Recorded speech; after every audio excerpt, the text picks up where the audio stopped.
அனைவருக்கும் தினம் ஒரு தகவல் சார்பாக இனிய வணக்கங்கள். இன்றைக்கி நம்ம பார்க்க போகிற பதிவு நாளை வருகின்ற கார்த்திகை மாதத்துடைய முதல் நாள்.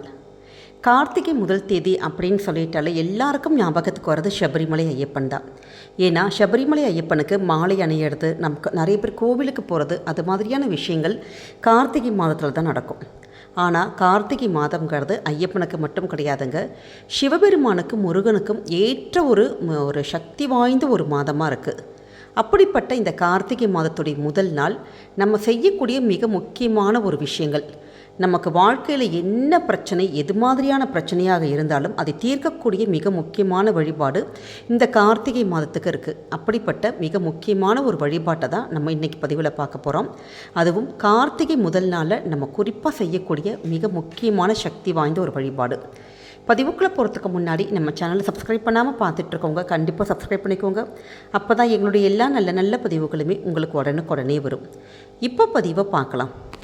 கார்த்திகை மாதமானது நமக்கு இறைவனை ஜோதி வடிவமாக வழிபட வேண்டிய ஒரு உன்னதமான ஒரு மாதம். அதனால தான் கார்த்திகை மாதத்துடைய எல்லா நாட்களுமே நம்ம காலையிலையோ மாலையிலையோ வீட்டோட நிலவாசலில் மண் அகல் விளக்குகளை ஏற்றி வழிபடணும்னு சொல்லுவாங்க. அது மட்டும் இல்லாமல் மகாவிஷ்ணு தூக்கத்திலிருந்து கண் விழிக்கக்கூடிய ஒரு மாதம். அப்படி நம்முடைய வீடுகளில் நம்ம விளக்கேற்றி நல்ல மங்களகரமாக நம்ம வச்சுருந்தோன்னா பெருமாளுடைய அனுகிரகமும் மகாலட்சுமி தாயாருடைய அனுகிரகம் கண்டிப்பாக நமக்கு கிடைக்கும். அதனால் நம்முடைய வாழ்க்கையாக இருக்கட்டும், நம்முடைய வீடு எல்லாமே ஒளிமயமானதாக நமக்கு மாறுங்கிறது ஒரு நம்பிக்கை.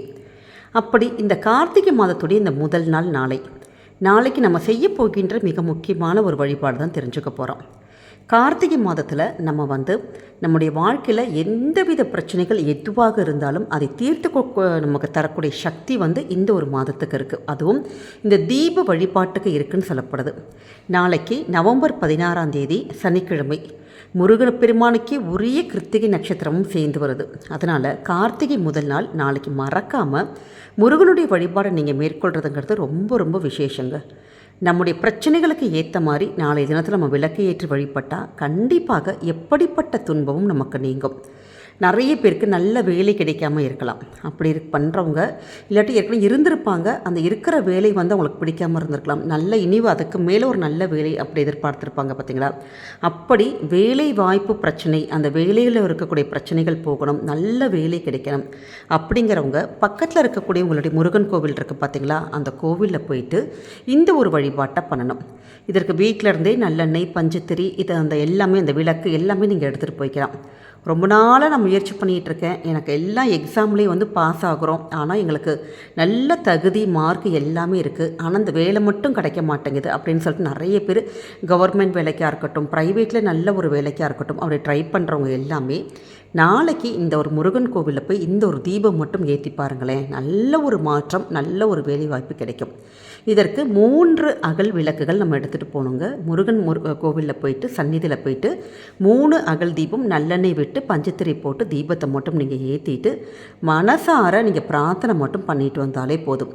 கண்டிப்பாக முருகனுடைய அருளால் நிச்சயமாக உங்களுக்கு அது நடக்கும். அடுத்ததாக எந்த விஷயத்துக்குன்னு கேட்டிங்கன்னா, கல்யாண தடைகள், திருமண தடைகள் சொல்லுவாங்க பார்த்தீங்களா. நமக்கே ஜாதகத்தில் ஏதாவது தோஷமோ குறைகளோ இது மாதிரிலாம் இருந்ததுன்னா, குறிப்பாக ஆண்களுக்கும் சரி பெண்களுக்கும் சரி அந்த திருமண தடைகள் இருந்ததுன்னா அந்த தடைகள் நீங்குவதற்கு கார்த்திகை மாதத்துடைய முதல் நாள் யாருக்கு கல்யாணம் ஆகணுமோ அந்த பொண்ணு இல்லாட்டி அந்த பொண்ணுக்கு போக முடியாத சூழல் இருந்தால் அவங்களுடைய பெற்றோர்கள் போகலாம், தாயாரோ தந்தையோ போயிட்டு முருகன் கோவிலில் போயிட்டு ஒரே ஒரு அகல் தீபம் மட்டும் ஏற்றி வச்சுட்டு முருகனை அந்த கோவிலை 9 முறை நம்ம சுற்றுக்கள் சுற்றுவோம் பார்த்தீங்களா, ரவுண்டு வருவோம் பார்த்தீங்களா, அது மாதிரி ரவுண்டு வந்ததுக்கப்புறமேட்டு வேறு எங்கேயுமே நம்ம போகாமல் கடைக்கு போகிறது, அது மாதிரி வேறு எங்கேயாச்சும் நம்ம வெளியில் போகாமல் நேராக வீட்டுக்கு நம்ம தண்ணி மட்டும் குடிச்சிட்டு நம்ம உட்காந்துட்டு நம்ம மற்றபடி அடுத்த வேலைகள் பார்க்கலாம். இது இப்போ ஆண்களாக இருக்காங்கன்னு வச்சுக்கோங்களேன். இப்போ கல்யாணம் திருமண தடை உள்ள ஆண்களுக்கு, அந்த பையன்களுக்கு அவங்களுக்கு கல்யாணம் ஆகணும்னா என்ன பண்ணு கேட்டிங்கன்னா, அந்த பையன் போகலாம், இல்லாட்டி அவங்களுடைய பெற்றோர்கள் போயிட்டு 5 அகல் தீபம் ஏற்றி வச்சு 9 முறை ரவுண்டு சுற்றிட்டு நம்ம வரணும். இந்த முறையில் நம்ம பண்ணிட்டு வந்தோன்னா, அதுவும் கார்த்திகை முதல் நாள் நம்ம செஞ்சுட்டு வந்தோன்னா நிச்சயமாக அந்த ஜாதகத்திலே எழுதியிருந்தால் கூட திருமண தடை தோஷங்கள் இது எல்லாமே நிவர்த்தி ஆகுங்கிறது ஒரு ஐதீகமாக இருக்குது. அதனால் நாளைய தினம் நீங்கள் மறக்காமல் இந்த முறையில் தீபம் ஏற்றிட்டு வாங்க. அடுத்தது மிக முக்கியமான ஒரு விஷயம் என்னென்னு கேட்டிங்கன்னா, குழந்தை பாக்கியம். நிறைய பேர் நம்ம கந்த சஷ்டி அப்போ கூட நிறைய பேர் வந்து இந்த மாதிரி குழந்தை வரத்துக்காக வந்து வேண்டி இருந்திருப்பாங்க. அப்படிப்பட்டவங்க கூட இந்த ஒரு நீங்கள் வழிபாடை கூட மேற்கொள்ளலாம். ஏன்னா நாளைக்கு இந்த கார்த்திகை மாதத்துடைய கிருத்திகை நட்சத்திரமும் சேர்ந்து வந்திருக்கிறதுனால திருமணமாகி பல வருஷமாய் குழந்தைகள் இல்லாட்டி ட்ரீட்மெண்ட் எடுத்துகிட்ருக்கோம் அப்படிங்கிறவங்க கணவன் மனைவி 2 பேருமே சேர்ந்து தம்பதியாக போயிட்டு முருகன் கோவிலில் 3 அகல் விளக்குகள் நம்ம ஏற்றணும். நீங்கள் வந்து 6 சுற்றுகள் கணவன் மனைவி 2 பேருமே சேர்ந்து சுற்றி வரணும். இப்படி செஞ்சிங்கன்னா நிச்சயமாக முருகனுடைய அருளால் உங்களுக்கு குழந்தை பாக்கியம் கிடைக்கும். அதே மாதிரி இப்போ பிரிந்த தம்பதிகள் ஒன்று சேர்வதற்கு கணவன் மனைவிக்கு இடையில பிரச்சனைகளாக இருக்குது, கணவர் வந்து பிரிந்து போயிட்டார் அப்படின்னு நினைக்கிற அந்த மனைவிகள் வந்து முருகன் கோவிலில் 2 அகல் தீபம் ஏற்றி அந்த முருகன் சன்னிதானத்தை 2 தடவை சுற்றி வந்துட்டு ஆத்மார்த்தமாக ஒன்று உண்டியில் ஒரு 101 ரூபா காணிக்க போடலாம், இல்லாட்டி அர்ச்சகருடைய தட்டில் ஒரு 101 ரூபா காணிக்க போட்டுட்டு நம்ம வீட்டுக்கு வந்துடணும். அதே மாதிரி இப்போ மனைவி பிரிந்து போயிட்டாங்க, அந்த மனைவி நம்முடைய குழந்தைகள் இவங்க எல்லாருமே வந்து நம்மளோட சேரணும் அப்படின்னு நினைக்கிற அந்த கணவன்மார்கள் என்ன பண்ணணும்னு கேட்டிங்கன்னா 3 விளக்கை ஏற்றிட்டு 5 முறை அந்த சுவாமி சன்னிதானத்தை சுற்றி வந்து வழிபடணும். இப்படி செஞ்சால் எப்படிப்பட்ட அந்த கணவன் மனைவியுடைய கருத்து வேறுபாடுகள் நிச்சயமாக சரியாகி 2 பேருமே சமாதானமாக ஒன்றாக வாழ்வாகங்கிறது ஒரு ஐதீகம். அதே மாதிரி நிறைய பேருக்கு வீடு, காரு, நிலம், இந்த இடம் இது மாதிரியாக ஒன்று வாங்கணுன்ட்டு ரொம்ப நாளாக ஒரு ஆசைகள் இருக்கும்.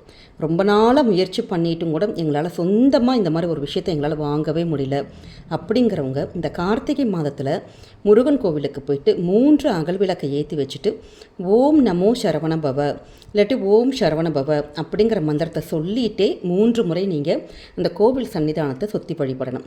இந்த முறையில் நம்ம செஞ்சு முருகனை வழிபட்டு தீபம் ஏற்றி பண்ணோன்னா நிச்சயமாக எந்த கோரிக்கை உங்களுக்கு வாழ்க்கையில் வேணுமோ அந்த விஷயங்களில் வெற்றி கிடைக்கும்.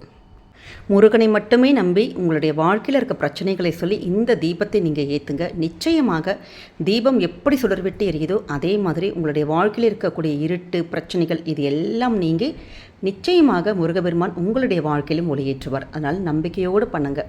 நம்ம எல்லா பதிவிலையும் சொல்கிறது தான், நம்ம எந்த ஒரு விஷயங்கள் ஒரு கோவிலுக்கு போய் சின்னதாக ஒரு தீப வழிபாடு செஞ்சால் கூட கண்டிப்பாக செய்யக்கூடிய ஒரு விஷயம் என்னன்னு கேட்டிங்கன்னா ஒரு தான தர்மம். ஏன்னா அந்த கார்த்திகை மாதம் முழுக்க நீங்கள் நம்மளே பார்த்துருப்போம், நிறைய இடங்களில் ஐயப்பமார்கள் வந்து இப்போது கோவிலெல்லாம் அன்னதானம் கொடுக்குற பழக்கங்கள் நிறைய பேருக்கு இருக்குது. அது மாதிரி கோவிலையும் நிறைய அன்னதானங்கள் நடக்கும். அதனால் உங்களால் முடிந்த ஏதாவது ஒரு உயிருக்கு நிச்சயமாக நீங்கள் ஒரு தானம் கொடுங்க. இல்லாட்டி கோவிலில் கலந்துக்கிற அந்த நம்ம கொடுக்கின்ற அந்த அன்னதானத்துக்கான ஏதாவது ஒரு முக்கியமான பொருட்கள், அரிசி, பருப்பு, அது மாதிரியான ஏதாவது ஒரு விஷயங்கள் வந்து என்ன நமக்கு முடியுமோ, என்ன நம்மளால் பட்ஜெட்டோ அதுக்கு ஏற்ற மாதிரி நீங்கள் செஞ்சு பாருங்கள். அந்த புண்ணியமே நம்முடைய குடும்பத்தை கண்டிப்பாக வாழ வைக்கும். அதனால் இந்த தான தர்மங்கள், தீப வழிபாடுகள் இதெல்லாம் செய்ய நிச்சயமாக வாழ்க்கையில் இருக்கக்கூடிய எல்லா பிரச்சனைகளும் தீர்ந்து முருகபெருமான் உங்களுடைய வாழ்க்கையில் நல்லபடியாக ஒளியேற்றுவார். இந்த பதிவு கண்டிப்பாக உங்களுக்கு பிடிச்சிருக்கும்னு நினைக்கிறோம். பிடிச்சிருந்தா ஃப்ரெண்ட்ஸ் அண்ட் ஃபேமிலி மெம்பர்ஸ்க்கு ஷேர் பண்ணுங்கள், அவங்களும் இதை பார்த்து பயன்பெறட்டும். நம்முடைய சேனலை சப்ஸ்கிரைப் பண்ணி உங்களுடைய ஆதரவுகள் கொடுங்க. மீண்டும் வேறு நல்ல பதிவோடு உங்களை சந்திக்கிறோம். நன்றி, வணக்கம்.